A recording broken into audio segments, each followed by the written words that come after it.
Lesson number 4. Do magnets affect things other than just simple charged particles? And the answer, of course, is yes.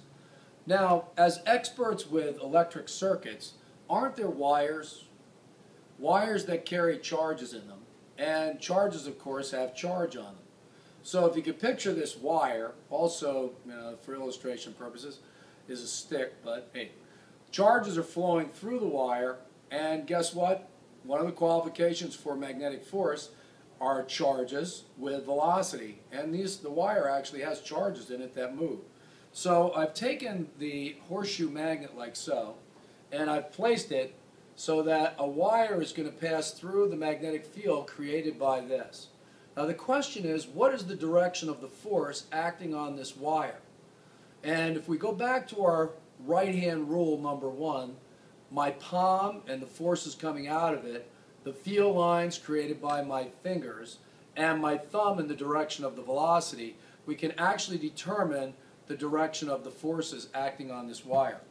So if I'm illustrating it like so, the wire is passing through the magnet like so. It's very difficult to draw because it's a three-dimensional world.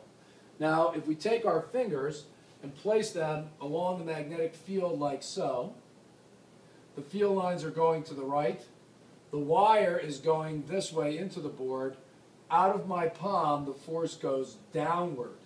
So let me try to illustrate that in an actual live test here. So if we look here, we've got the horseshoe magnet, like so.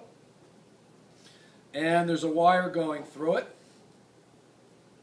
The field lines of the magnet are going between the two posts, like so. The velocity is towards you in this direction. The force is out of my palm and pushes the wire downward into the magnet like so, and is forced downward and inward. So the direction of the force is going to be down into the magnet under those conditions. So if I look here, we have a new formulation. The force of magnetic is equal to the length of the wire, a little difficult to understand, that's in the field. B is the strength of the magnetic field itself, and then I is the current passing through the wire as it passes through the magnet itself. Notice that this forms Long Beach Island, LBI. This is the force when you have a wire carrying current through a magnet.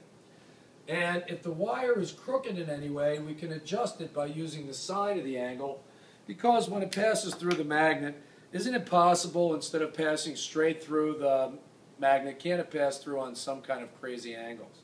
And we can make an adjustment using the sine as a reducing agent.